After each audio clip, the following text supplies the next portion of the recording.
Hello നമ്മളിന്ന് ഉണ്ടാക്കാൻ പോകുന്ന കൂണ് കൊണ്ടുള്ള കടയാണ്. അതിന് ഉണ്ടാക്കണം, എല്ലാവരും ഉണ്ടാക്കണം, എല്ലാവരും കഴിക്കണം. ഇറച്ചി കഴിക്കാത്തവർക്ക് മുട്ട ചേർക്കണ്ട. ആ കൂണ് കൊണ്ട് ഉണ്ടാക്കി കഴിച്ചാൽ മതി. പാചകം ചെയ്യുന്നത് കൂണ് കൊണ്ടുള്ള വടയാണ്. ഇതെല്ലാവരും തയ്യാറാക്കണം. ഇതാണ് കൂണ്. ഇവിടെ എന്താ പറയുന്നത് അറിഞ്ഞൂടാ. നമ്മൾ കുമ്പളെന്ന് പറയും, കൂണെന്നും പറയും. അതിനാണ് ചേരുവ. സവാള അരിഞ്ഞ് ആട്ടണം, കരിയാപ്പല വെളുത്തുള്ളി അത് അരിക്കണം, ഇഞ്ചി അരിക്കണം, വെളുത്തുള്ളി അരിക്കണം, ഇത് മല്ലിയിലും ഏലക്കായും കാശ്മീരി പൊടി ഇടണം, മസാല ചേർക്കണം. മസാല മൈദമാവ്, കടലമാവ് ഇതെല്ലാം കൂടെ ചേർത്ത് മിക്സ് ചെയ്ത് വെച്ചിട്ട് ഇത് കുമിൾ മഞ്ഞൾ ഇതെല്ലാം കൂടെ ആട്ടണം. ഇതാട്ടി ഒരു പാത്രത്തിലാക്കിയിട്ട് ഈ മുട്ട അടിച്ചൊഴിക്കണം. 2 എള്ളിടണം, 2 മസാല ഇടണം, പൊടി കടലമാവ് എല്ലാം കൂടെ ഇട്ട് കലക്കി ആവശ്യത്തിനുള്ള ഉപ്പും ചേർത്ത് മഞ്ഞൾപ്പൊടിയും ചേർത്ത് 2 എള്ള് വിടണം. എന്നിട്ട് ഈ കുമിളെടുത്ത് മഞ്ഞൾ ഇട്ട് വെള്ളത്തിനകത്തിട്ട് പെട്ടെന്ന് ഇത് ആട്ടി ഒരു പരുവത്തിലാക്കണം. നല്ല കൊഴുപ്പ് ആകണം. ഈ ഇഞ്ചി കൊടുത്ത് ആട്ടണം. ആട്ടി അത് നമ്മൾ പാത്രത്തിലോട്ട് മാറ്റുക. ഈ പരുവത്തിലാക്കണം. ആക്കിയിട്ട് ഈ മുട്ട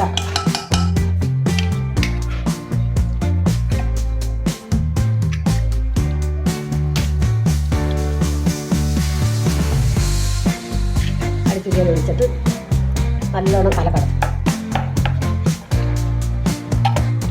നല്ലോണം ഇട്ടിട്ട് ഇതിനകത്ത് നമ്മൾ ചേർക്കേണ്ട കരിയാപ്പല, കാശ്മീരി പൊടി,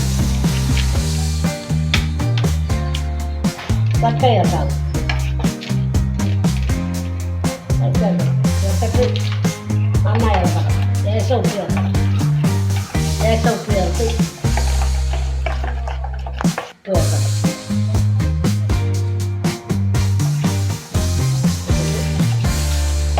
ഇത് ശകലം പണിയുണ്ട്. ഈ കുമ്പിള് പൊട്ടിച്ച് ഒരു പാത്രത്തിൽ വെച്ച് വെള്ളവും മഞ്ഞപ്പൊടി ഇടും. ഇട്ടിട്ട് ഇത് പെട്ടെന്ന് കഴുകണം. കഴുകി ഈ മാവിൽ നിൽക്കും. കടലമാവ് ഇടണം. അതിനകത്ത് ഇത് കടലമാവ് ചേർക്കണം. കഴുകിയെടുത്ത് നന്നായി ഇളക്കണം. നന്നായി ഇളക്കി ഇതിനകത്ത് കടലമാവ് ഈ സ്പൂൺ മഞ്ഞളക്കി മുക്കി ഇതിനകത്ത് മുക്കുവായി വെള്ളം വെക്കുക. മൂപ്പിക്കുക. ചീച്ചടി ചൂടായെങ്കിൽ വെളിച്ചെണ്ണ ഒഴിക്കുക.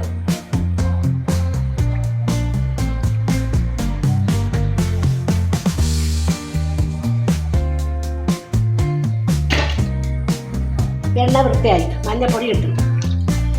ഇത് കൂടി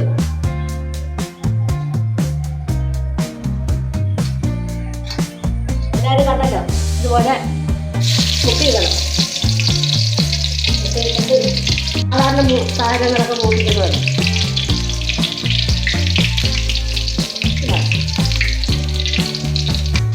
ഈ കുറച്ചിടണം.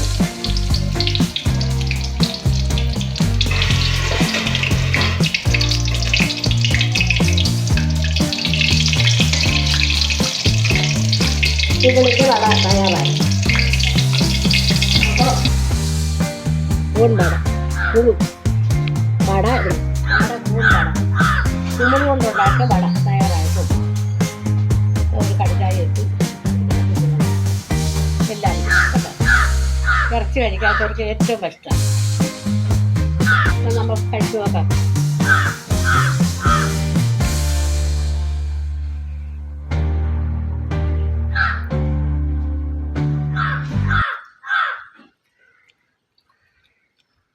സൂപ്പർ. എല്ലാവരും ഇതുണ്ടാക്കും.